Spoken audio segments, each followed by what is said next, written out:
And we're back. Wednesday, April 23rd, Jordan Day. What's going on, Paul? How's it going, Frank? It's going great. Rainy Wednesday. Took an Uber in this morning. Also was kind of tired. Went out with the gang yesterday.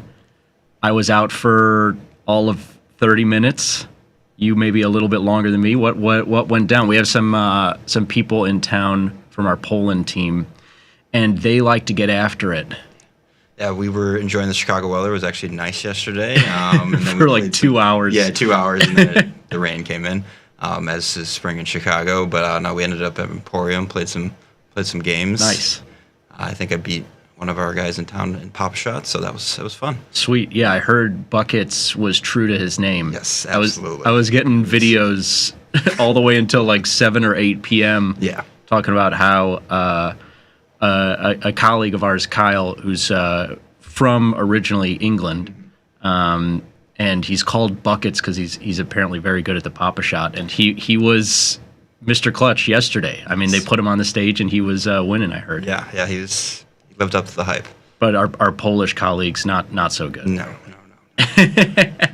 Not a lot of basketball there. They're better at drinking. Yes. I'll say that. I saw Tomas. He was a little bit late. He stopped at his hotel, and of course, everybody. I mean, I don't drink, but the craft beer thing is still happening, from what I can tell. And Kyle's got like a sour, and it's not one of those like light looking sours. It looks like a heavy kind of like purple, flavorful sour. And Tomas is like, I'll have the same thing. And he gets it and he's like, oh, well, I got to catch up. And he drinks 60% of it at a shot. And he was ready to go. Yeah, I believe that beer is called Cushy Blue. And Kyle made me order one. And I was like, you got to be kidding me. A little too much. Yeah. It was the sours usually come in like the snifter glass. Yes. And this was a 16 ouncer. Yeah. That's not my cup of tea, but whatever you like, man. But yeah, he was. We thought we were gonna hip him to the Malort game. Someone was like, "Oh, one of the other like guys in town, like they want to try Malort," and he was like, "Oh, is that the thing that like Chris likes? Like we had one. We were watching a football game, and every time they scored a touchdown, we drank one." And he's like, "But they wouldn't drink one for when you kick it through the uprights." And he's like, "We should be drinking for all the points." It's like, and they were watching the Lions, who scored a lot of points last year. Scored a lot. That would be a lot of Malort shots. That's for every extra point too. I mean, that's crazy. Okay. Yeah. But yeah, glad to have you here, man. I know it's early. Let's dive into the markets and take a look. We have a sweet segment coming up. Paul has some of the most experience around our RFED, formerly IGUS, now tastyfx. He's been around for a lot of its history, going back, 5 or 6 years at this point? It'll be 6 years in August. Nice. Crazy. And so he knows a lot of the ins and outs of how the products work and everything else. And so we'll dive into the carry trade a little bit deeper in just a second, and always relevant on a Wednesday, as you can see some of these swap bid and offer numbers quite juiced as you get the weekend. On a Wednesday here. We'll talk about all of it in a second, but let's talk about the price action first. As you have, if you're looking at it right now, Paul, a little bit of a dollar comeback story continuing here throughout the week. Obviously, we saw the huge move yesterday, relief rally in a lot of assets, so not even necessarily worth diving into them specifically, but U.S. dollar getting some relief. But if you were awake last night around 6 to 8 p.m. Central Time, so 7 to 9 p.m. Eastern, as Asia was entering the market, you saw an even greater dollar rally. Yes, yeah, it was quite aggressive really quickly. It came on some news of some tariff relief. Some of it has to do with Trump not wanting to fire Powell, but I don't really know if that's market moving at this point. It's kind of all hearsay at this point. And it really, this rally they took off 100 points in Euro pretty quickly over the course of about an hour and a half, and they gave it most of it back because we're about unchanged from where we were. This looks kind of small. If you're just like, oh, like he's got the 15-minute chart up for, from Sunday night coming into here Wednesday morning, that's a 100-point sell-off. in euro dollar from, what is this, 5 o'clock Eastern time down to within essentially an hour, going from 114.20-ish all the way down to 113.20-ish, 15 or so. I see the low there is 113.15. Not quite breaking 113, but again, this is after a day, Paul, where we traded from the mid 115s down to nice little move, 114.5. And then, they tried to break this market down to 113. Right now, trading right around 114 even. But a pretty crazy dollar rally, I think, catching people off guard going into that illiquid part of the session. Obviously, Forex open 24/5. But the time between the U.S. close, the U.S. equity close, and the Japanese equity open, probably the most illiquid time of the day. And as you can see here, going into that U.S. equity close, all these assets that saw a relief rally or relief sell-off, if you're looking at, gold or some of these currencies or whatever, they pretty much closed right around those lows. And as our fearless leader Pete would say, when you have an asset that kind of goes into a weekend or goes into a close like that, right on its highs or on its lows, the next time that market opens up or liquidity enters that market, it can be a continuation of that trend, because a lot of people are just caught kind of the wrong way. If you were long this market waiting for a bounce, you didn't get it, and then maybe you need to do something when the market reopens. Yeah, you do see that. This one's I think a little different. It's kind of news coming out in the most liquid time where this thing can just go. I'm surprised it didn't go more. But it was clear as soon as Asia came online that they bought this thing back right away. Yeah. You look at we're basically right where we kind of closed the day yesterday. Yeah, a nice move if you were flat going into yesterday's close and you were just looking for. We talk about the standard deviations all the time, and when I was at the board of trade, we literally would we'd have the numbers crunched on standard deviation of all these spreads, and when we would show up, we had to be flat every day by the time we left. But when we would show up, we would just put in the orders around those standard deviations. We had really high-tech auto spreaders, and so you wouldn't, of course, you run the risk of missing legs if you're just putting orders in for spreads every single day. But these were, whatever, it doesn't really matter for the story. But if you were yesterday or at any point, looking at this market around 114.5 or whatever and saying, okay, well, the euro dollar one standard deviation move right now, we crunched the numbers last week, we can crunch them again for you, but they're probably little changed in the last few trading days, around 70 to 80 points right now, which is a lot higher than we're used to seeing. But you got all of that in a 2-hour, 3-hour run here, both to the downside and then all the way back. So a really nice day trade at 7 p.m. last night. Yeah. You don't always get this. Sometimes the markets get a little dry overnight. Not recently, because we have had a number of things come out overnight. I've caught myself watching the 10-year chart overnight at 10 o'clock at night, but that's not something you get to do every day or every week. But now is interesting time. So you do get some of these back and forth, especially into the Asian sessions now. Let's take a look at a couple other currencies around the same time frame, because you have this dollar-yen market getting up to 143 again. It's just so funny to me that every time we've broken down to 140, and listen, this might be a blip on the radar down to 135 or 130, but every time we get down here, we've gotten down here in the past. You go back to September of last year. And this, of course, all of these moves in here, late summer, fall of 2024, is the great carry trade unwind. And you're seeing huge moves to the downside as people are saying, U.S. interest rates are coming down. The people who have been reaping the carry trade for the last couple of years here, being long dollar, short yen, are unwinding those positions. Getting obviously not as violent moves here the last few weeks, but kind of similar rhetoric coming of, the U.S. Trump's calling for lower rates, the tariff volatility in the U.S., X, Y, and Z. this dollar yen trade is coming down, and it's just so wild that again 140 and look back at this, man. 140. I don't think we closed a session here back in September of 2024 below 140, though we did trade below it. Same thing here just this week, trading below 140 for a little bit, and then a huge bounce back, and now we're trading 140, 170. But I mean, getting up to 143 within 24, 48 hours of trading 140, that's such a big move. Yeah, you got this is a 300-point move. That's not a normal day. I mean, what are we around the day? We're up 21 points. But this, I mean, you look at this 15-minute chart. This was, again, it's the same thing as euros, and this was a 150-point rally in the course of an hour. And then they gave it all back, and we were right back where we started. It's very good, interesting two-way action. I haven't looked at gold this morning, but I have to imagine it's a similar chart to this dollar yen in an inverse fashion. I haven't looked at the short-term chart, but I saw gold is down significantly again.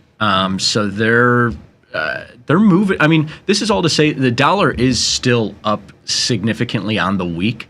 It's crazy. This is Wednesday morning. We're not halfway through this week, and there's been zero economic calendar news. Yes. Like nothing really noteworthy outside of actual news, unknown news coming from Trump or central bankers or whoever.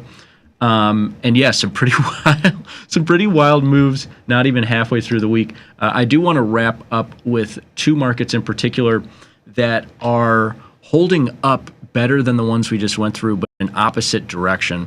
This dollar Swiss franc is actually up pretty good. Obviously, what we're talking about last night, it was up higher, got up to 82.80, and now is backed off to 82 and a quarter.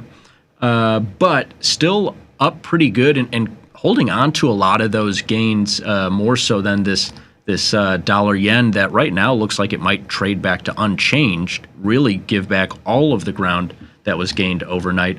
Whereas this Swiss franc is starting to give back a little ground here. And also, to the opposite degree, this Australian dollar doesn't want to give back any ground. This was the pig of the major currencies against USD, Paul, and now it's if I pull up the daily chart, you can see, I mean, we're barely off of the highs. Yeah, no, this has been an aggressive one where we got below 60, and we were like, I don't know, man. Hold on to your hat. Yeah, I don't know where this is going to go. And then it's defended. A lot of these kind of square levels, you know, we talk about them. They could mean something. Sometimes they do. Sometimes they mean nothing. If you flip back to dollar Swissy, like that one got to nearly 80 even, and then this bounced back. We're up 200 points off that low. So that's an interesting kind of bounce there. That these all have kind of found this whole psychological level and have bounced. You pull up the daily charts across the board, and you see, I mean, this is across the board a percentage or two in the favor of USD. You go to this Aussie piece, and I mean, the high in here was 64.40, and we're trading 64.16 right now. And so, you know, always a mixed bag against this US dollar, but really interesting to see because obviously here, some of the weakest prices that we've seen in Aussie in years, and in the same time frame, you know, you're seeing some of the best prices that we've seen in years for this euro against USD. So really interesting to see. I don't know if the mean reversion, so to speak, will continue. Aussie now is going to outperform euro. We've seen this story before the last couple of months where Aussie looks like it's the strongest one, especially on like a Monday or Tuesday, looks like it's going to be the strongest one and then gives back a bunch of ground. Obviously, keep in mind that Aussie has some ties to China, has more kind of a risk on equity tie as well. And that might be holding up those gains relative to a euro or a yen or a Swiss franc, which obviously don't have those ties. If anything, Swiss franc and yen have kind of an opposite kind of correlation to equities.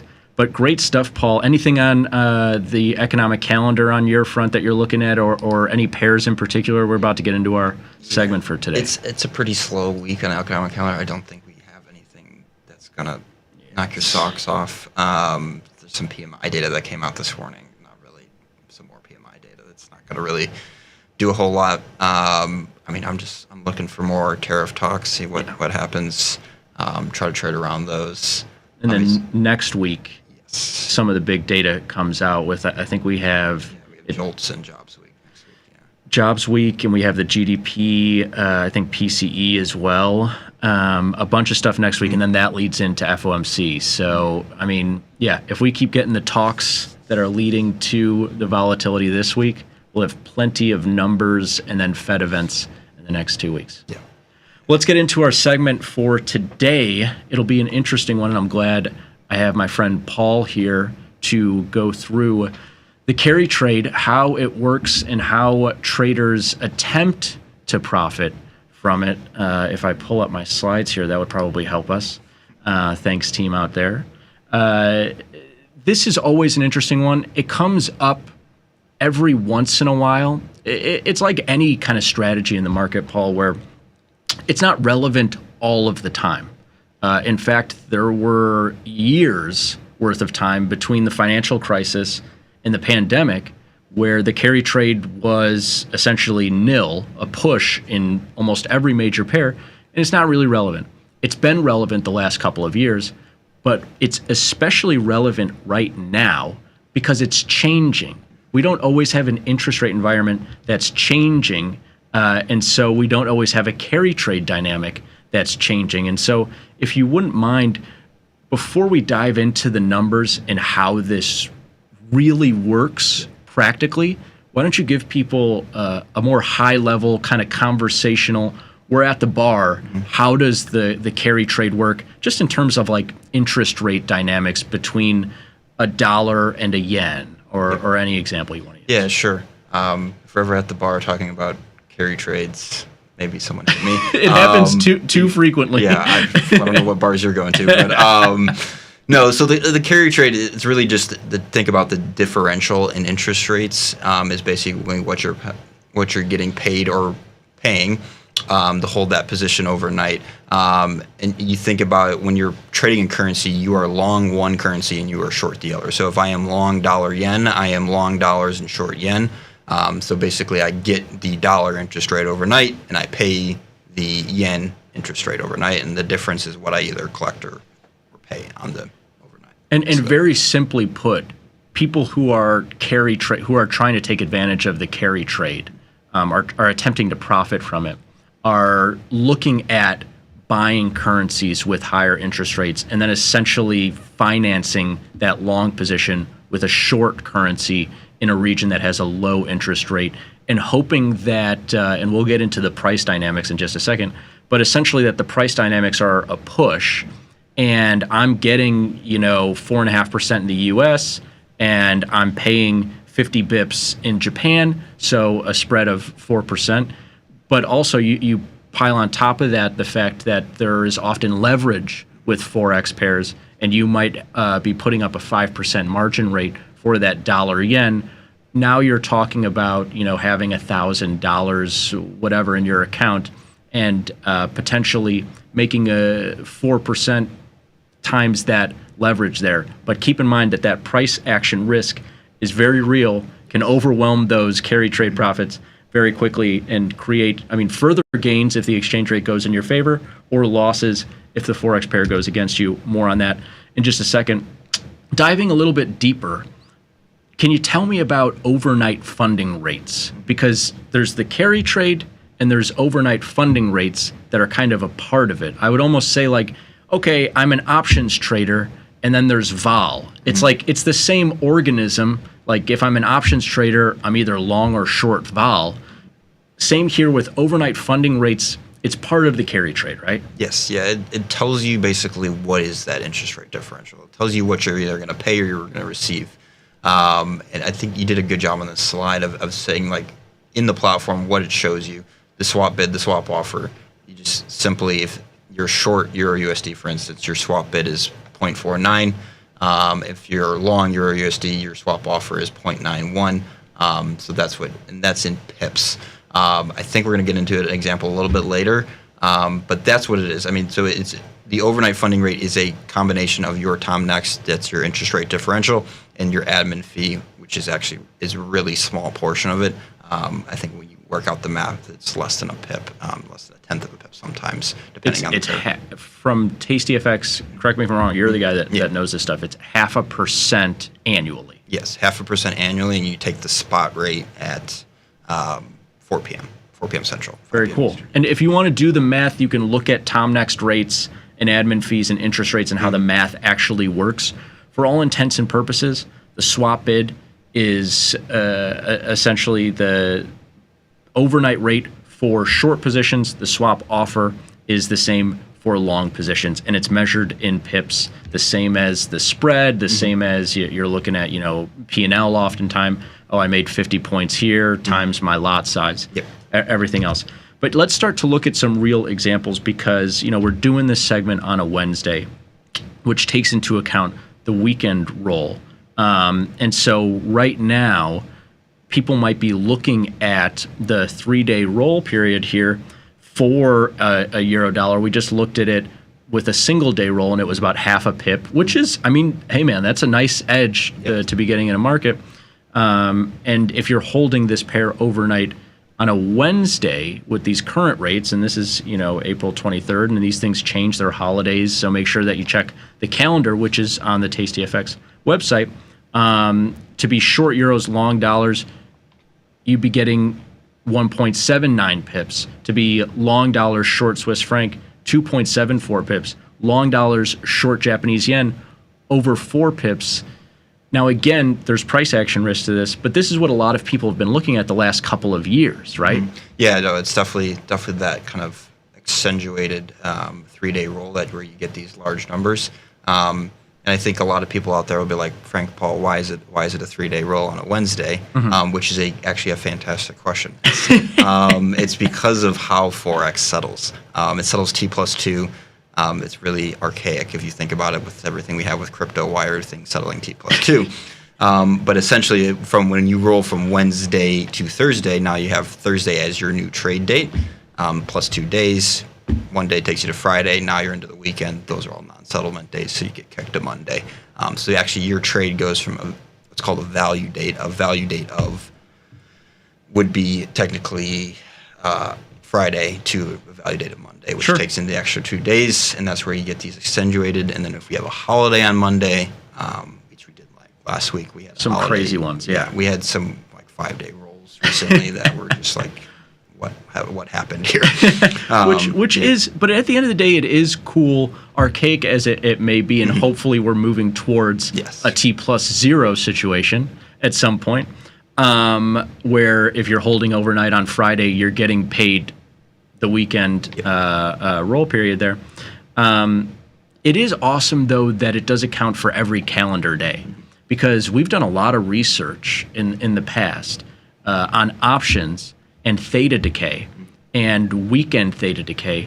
And a lot of times you might get a little extra, but that Saturday and Sunday, you're usually not getting 2 full days of theta decay like you would during a business day, a trading day of being long or short options there.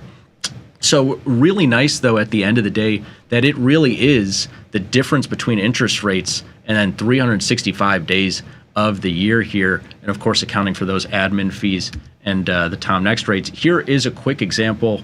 Paul, why don't you take us through this? Of course, you can kind of plug in whatever numbers are relevant to you, but just quickly the math here for this person's specific example. Yeah, sure. So you start with the underlying Next. This is euro-dollar priced at 117.80. Had to be years ago. And then we got down. So you get your admin fees. It's an easier thing to start. It does this in a way that I wouldn't do it myself. So you price it as 1.1780 times 0.5%. What I would do is just move that decimal place, make it 11,780 times 0.5% divided by 360. You're going to get the 0.16 pips. Gotcha. That's the easiest way. So that's your small admin fee. And then basically what it does is it takes you, so your underlying Tom next, and you just take off the admin fee on either side. Gotcha. Obviously, if it's negative, it's you're minusing a negative number, so it gets further negative, and that's where you kind of get the accentuated kind of swap bid, swap offer, where it doesn't necessarily look symmetrical, but it is based on because of that fee. Almost like a money line in VIG. Yes, correct. And then, yeah, you can see that the rest of the math here, they're really just multiplying out the size of the trade and, of course, the direction of the trade, taking into account all of this to get the actual U.S. dollar value of what you would be making overnight. Because, of course, if you looked at, one lot long USD JPY, given these indicative prices holding overnight tonight, that 4.34 pips would be $10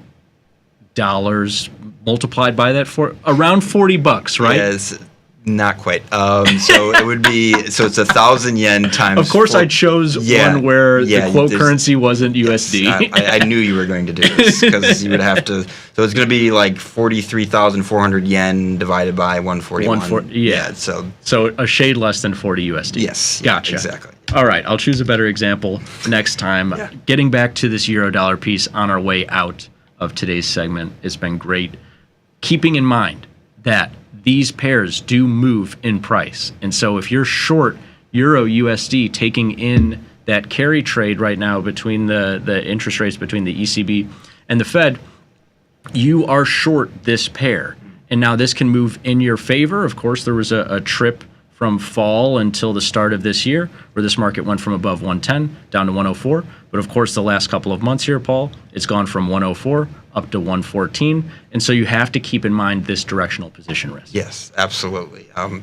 You could be getting paid overnight, but if the positions move further against you, then you're getting paid overnight. You're in some pain here. So I mean, you look at this one. So this one's right. You said it's moved 100 points in about 53 days. In 53 days, you're collecting half a point a day. Mm-hmm. So that's 250 points maybe. You're not collecting enough for it to really work kind of apples to apples. It works really well when the market's also going in your favor or just flat. If it aligns with your opinion, that's great. Yes. Also, if it's a lower volatility time, it might be better for this as well. Mm-hmm. But that's it for carry trade dynamics here with Paul today. Coming up next, Tom, Tony, and Vanetta. Stay tuned. Thanks, everybody, for watching.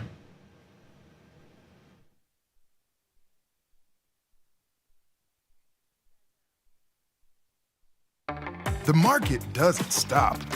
So why should you? Diversify your portfolio with stocks, options, futures, crypto, and more from tastyfx. Focus on the markets that matter to you. See the odds before you trade using curve analysis, IV rank, and more tools. Get industry insights that help you find your next trade right where you need it. tastyfx. Download today.